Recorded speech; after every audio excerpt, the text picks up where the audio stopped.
साथीहरु नमस्कार, यहाँहरु सम्पूर्णलाई हार्दिक स्वागत छ। आजको भिडियोमा काँक्रो रोपेको 15 देखि 20 दिनभित्र गरिएका कामहरुको मेरो अनुभव शेयरिङ गर्न गइरहेको छु। हेरेर साथ दिनु होला र प्रतिक्रिया मार्फत तपाईहरुको पनि आफ्नो सुझाव सल्लाह दिनु होला। साथीहरु, काँक्रो रोपेको आज 16औं दिन। काँक्रोको बेला चाहिँ यतिको वृद्धि विकास भइराखेको छ।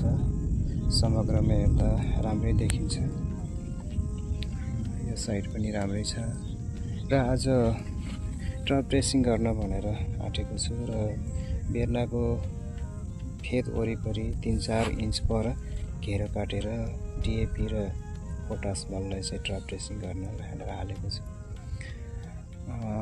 आज आकाशमा पनि गाडाङ गरिरहेको छ, बादल लागिरहेको छ। पानी पर्ला जस्तो छ, त्यही भएर मलाई पानी हाल्न पनि पर्दैन, सजिलो हुन्छ भनेर आज अलि हतार यो बेलुकाको समयमा ट्रप ड्रेसिङ गर्न लागिरहेको छु साथीहरु।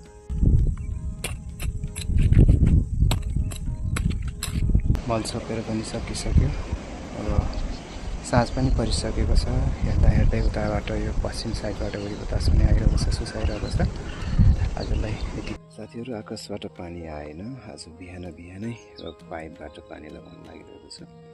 हिजो टप ड्रेसिङ गरिसके पछाडि आज पानी लगाउनु पर्ने बाध्यता नै हो, किनभने यो समयमा जराको फैलावट व्यापक रूपमा हुने हुँदाखेरि टप ड्रेसिङ गरिसके पछाडि पानी लगाएन भने जरामा जलन हुन सक्छ। त्यसको हुनाले पनि आज कसरी पनि लगाउनै पर्नेछ र यो बेलामा राम्रो ध्यान पुर्याउन सकेन भने उत्पादनमा कमी आउँछ भनेर विज्ञहरूले भन्ने गर्छ।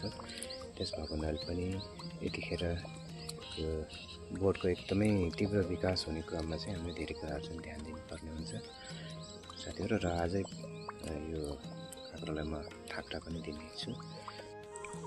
ल हेर्नु साथीहरु, हिजो 13 गते राति आएको पानीले काँक्रोको हालत यस्तो बनाइदिएको छ। माटोभन्दा बाहेक अरू केही छैन। जता पनि लतर पतर माटै माटो, उता पनि माटै माटो। सबै मुन्टाको बिजोग छ। यो खेती गर्छु भनेर मात्र हुँदैन, धेरै कुराहरू चाहिँ ध्यान पुर्याउनु पर्ने रहेछ। अब यसरी माटोमा मुन्टो जोतिराखेको छ। अब यो मेरो आफ्नो कमजोरी हो। यो अब खेती गरिसके पछाडि सबै कुराहरू चाहिँ विचार पुर्याउनु पर्थ्यो। घाँसैकै मात्रै भए पनि, परालकै भए पनि मल्चिङ गरेको भए यस्तो हालत हुने थिएन। अब यो कुराहरूलाई पनि मनन गरेर पर्ने देखियो साथीहरु। फाइनल्ली आज काँक्रोको लहरालाई थाक्रोमा चढाउने पहिलो चरणको काम सम्पन्न भएको छ साथीहरु। पात्रो मुन्टामा लागेको माटोहरू बिस्तारै आकाशबाट पानी परेपछि पखालिन्छ होला र राम्रो देखिन्छ होला। अहिले पनि माटो लागेको छ। अझै फेद वरिपरि सरसफाइ पनि गर्नुपर्ने रहेको छ। कतिपय पातहरू सुक्न लागेको अथवा माटो भएर ओइलाइरहेको छ, त्यसलाई पनि सफा गर्छ र 3 आँखला भन्दा तलतिरको मुन्टाहरू पनि राम्रो भइरहेको छु। नराम्रो भए त्यसलाई पनि काटेर हटाइदिन्छु साथीहरु। काटछाट र सरसफाइको कुरा पनि शेयरिङ गर्न गइरहेको छु म।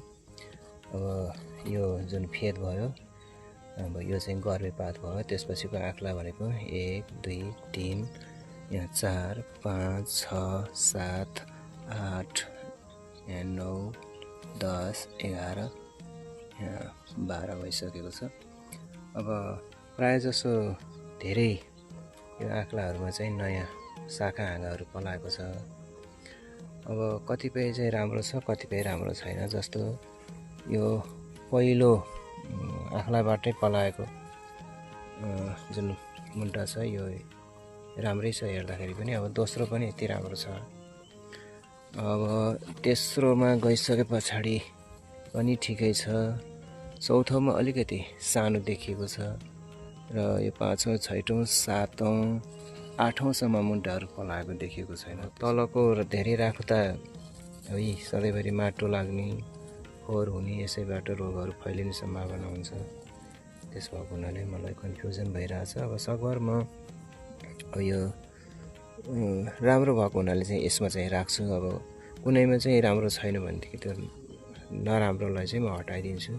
यो अवस्था हेरिकन नयाँ शाखा हाँगाहरू अब कतिको स्वस्थ र कतिको राम्रो छ त्यसको आधारमा चाहिँ मैले छाटकाट गर्ने विचार गरेको छु साथीहरु। यसमा चाहिँ जुन मुख्य जरा भयो त्यसपछिको यो गर्बे पात र सँगैको अर्को पात पनि म काट्दिन्छु।